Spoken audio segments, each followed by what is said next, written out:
We thought we were going to get next year and maybe the year after that would be more Star Wars standalone movies. And we're not sure about any of the timeline in Star Wars, but we did want to get into this because I haven't had a chance to digest a lot of this scrapped Boba Fett movie news, the updates about what the Boba Fett movie was going to entail and whether fans would be into that, whether fans might even want that more so than an Obi-Wan standalone movie, Darth Maul standalone movie. I still want my Jabba the Hutt gangster movie directed by Scorsese more than anything else. Oh, yeah. But Mark Riley, tell us about this headline that we have about Boba Fett movie details. Yeah, EW came out and said yes to confirm what Kathleen Kennedy said is dead. Josh Trank was going to direct it at one point. Then he fell off the project because of, Fantastic Four doings. Mangold comes on. He was going to direct it, but now it's dead. But EW uncovered the fact that it was going to be set, or it was going to feature all the bounty hunters that we met on the Star Destroyer during Empire Strikes Back. The best job interview scene ever. That's the one that I went, oh. So you're calling it a Boba Fett movie, but I would have called it a bounty hunter movie. If we're going to get like IG-88, Zuckuss, Dengar. And would you have preferred that? I would have preferred the criminal underworld a la the bounty hunters. And Bosk. If I'm Bosk. Here's how much of a badass Bosk is. He's got a job interview. One of the best gigs you can get in the galaxy is being employed as a freelancer by the Empire to go hunt down Han Solo. Or to be employed by Jabba the Hutt, for that matter, and go hunt down Han Solo. Bosk knows he has his job interview. And you know what? He shows up, he's not even wearing shoes. Not even wearing shoes. He's just like, I'm Bosk. Give me the gig. And he's taunting these officers. I love that scene. He's like, let's go back out. And the guy goes, oh, shit. That was actually really good. Well, thank you. Yeah, you're welcome. I did the Star Wars trilogy in 30 minutes. Yeah, I've done Star Wars a lot on stage. Do that for Jim Cummings. Do your boss to his Winnie the Pooh. Let's go back out. Oh, bother. Oh, bother. I was like, that's a weird movie, but yeah. So, and then there was speculation. I don't know. There's conflicting reports. Some people were taking it then that it was going to be a prequel, maybe set during Empire Strikes Back. Like what the bounty hunters are doing to find Han Solo in them. I don't know if you can sustain a movie on that or if it takes place before New Hope, Empire, what have you. Because Han Solo even said, the bounty hunter I ran into on Ord Mantell changed my mind during Empire Strikes Back, right? Lots of bounty hunters out there. So we don't know exactly where it was going to land, but that EW is saying it was going to be all these bounty hunters. I think it would have been tough to do a bounty hunter movie that's tying directly into what was happening with Empire Strikes Back when all those bounty hunters get together, because it feels like what Rogue One did successfully, where we're going to take this celebrated piece of canon, the rebels stealing the plans for the Death Star, and that's going to be an entire movie, not just a couple lines in another film. We're going to make those couple lines this huge standalone movie, and it's going to be really good. It ended up being that. With this, it just felt like it was a little too tough to weave that in, and I still just I can't wrap my head around. I'm excited for the Mandalorian TV show. Yeah. I just can't quite wrap my head around what's a Boba Fett movie look like, where is he taking his helmet off? I need to know this stuff. Just the pure So you do wish that we had it then? The physical aesthetic of seeing a bounty hunter that looks that cool take his helmet off and then just be a human being. I worry that it's like meeting your favorite radio personality that you've never seen before, and you're just like, oh, you're just a fat middle-aged guy. Like is there anybody Dan you could think of? Anybody you could think of who could be under there that would make you not feel that way? Well, it's got to be, if we're going to go canon, you would have to make it Tamara Morrison. Yeah, and I would like that. Looks badass. They're like, let me throw this storyline out there. They did this great run that I don't think it's canon or what you call it, but it was called Shadows of the Empire, and it was after they got Han. Boba Fett gets Han in Carbonite.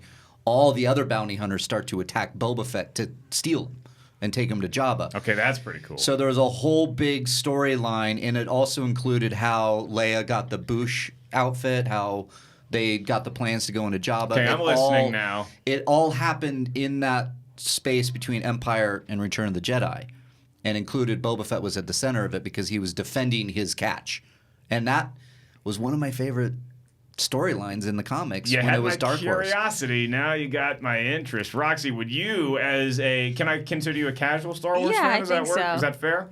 Seen all the movies multiple times, could not keep up with the conversation you guys are having. So somewhere in between, yeah. But you know that at the end of Empire, obviously, Han's in Carbonite. And then just the delivery of Boba Fett to Jabba the Hutt, the fact that I never once considered that journey was going to be fraught with peril. Yeah. Because it's basically like a UPS driver that has the Ark of the Covenant. Right. Yeah. And you have all these Nazis that are just trying to chase after the UPS driver because, he's got to get from California to New York in a UPS van. And I'm actually liking the movie I'm writing right now, too. It's like Smokey and the Bandit meets Indiana Jones. So if you have this precious piece of cargo that everybody in the galaxy is seeking, like imagine if you won the Powerball. Getting the ticket from your home to wherever you collect the money, it's a journey fraught with danger. That does seem like an hour-long thing. It has a lot. Right? Yeah. Boba Fett's ship gets damaged in this, and he has to land, and then he has to do like a last man kind of standing thing. So you get like classic That's Boba kinda Fett cool. action. He's using his jetpack. Okay, yeah, I would buy a ticket to see that. I would too. I mean, let's face it, I'd buy a ticket to see Boba Fett, ticket done for 2 hours. But if you give me that, that sounds like a Boba Fett movie that I'm still worried about the actual lines and just like what they look like without the Mandalorian armor on. Like you just at a bar afterwards drinking your helmet. Like I look at Mandalorians like motorcycle riders. Like they have the stuff when they're in the ship and when they're doing it. But then at some point you just got to take the helmet off and be like, oh God, I could use a whiskey. Yeah. What's that scene like? Well, there was a great. It's a good question. In the comic, they did this where he takes off the mask and it's the clone. It's Tamura Morrison, and he's got his feet up with Lando walking in, like before they get there to Bespin. He meets Boba Fett, and Boba Fett's just chilling, and he's just with his mask off. Okay, here's my real question. Yeah.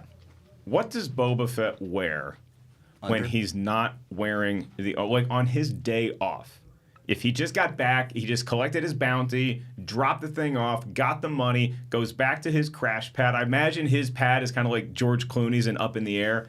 Not a lot of decoration, doesn't really even live there that often, but he's probably got some sort of studio apartment in Iowa or something. Sure. So he's living there. What does Boba Fett wear on his day off? Robe.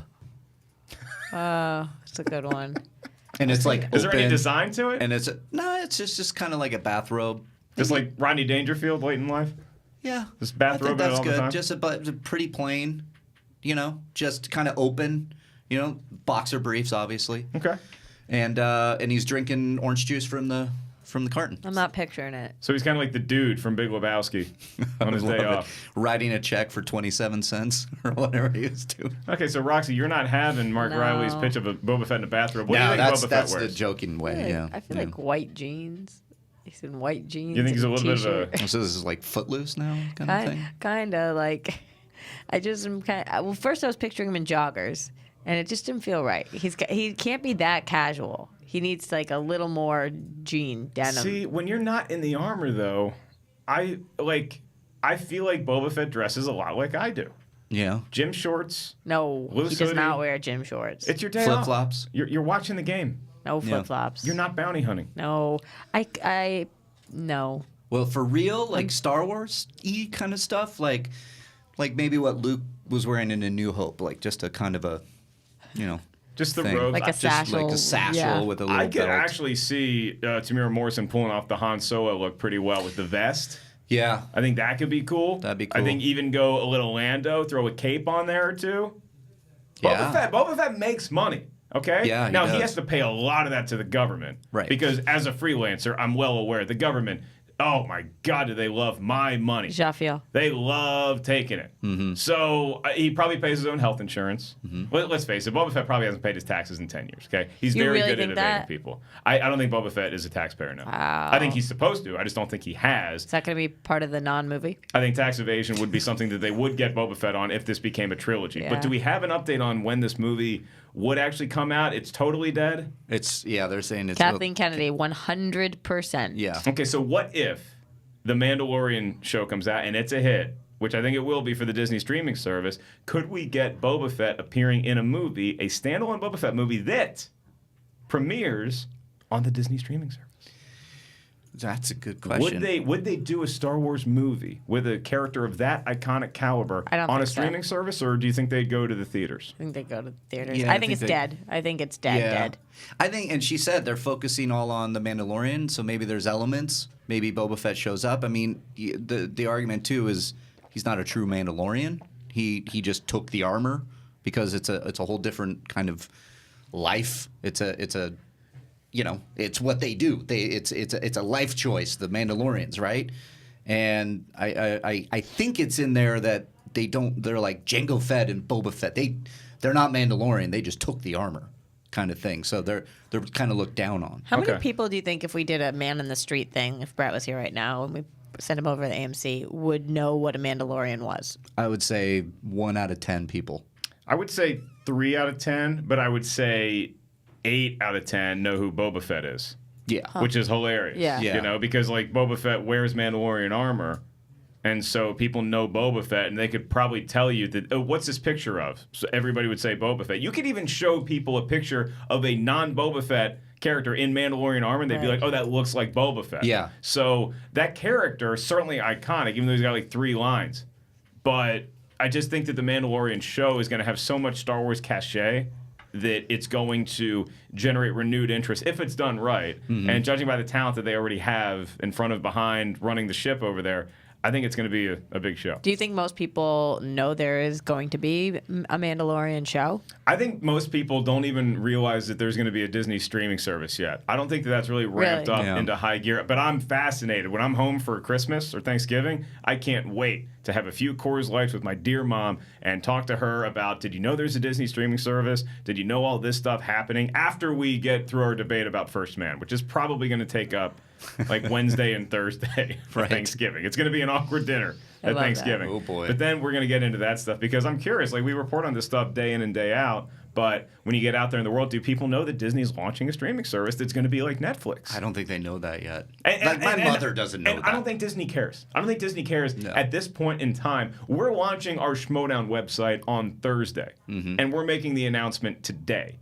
So Disney could drop the streaming service next week. Yeah. If they wanted to. Sign up now. If they were ready to do so. But they have this Lady and the Tramp live action CGI kind of hybrid movie that they're doing. They have a number of films like that in the works. I wonder if a Star Wars companion piece is going to be cinematic or if it's just going to be like the standalone series. But that's definitely selling a lot of people on the Disney streaming service. I wouldn't rule out a movie happening. I think Boba Fett you put in the theaters because of the fandom.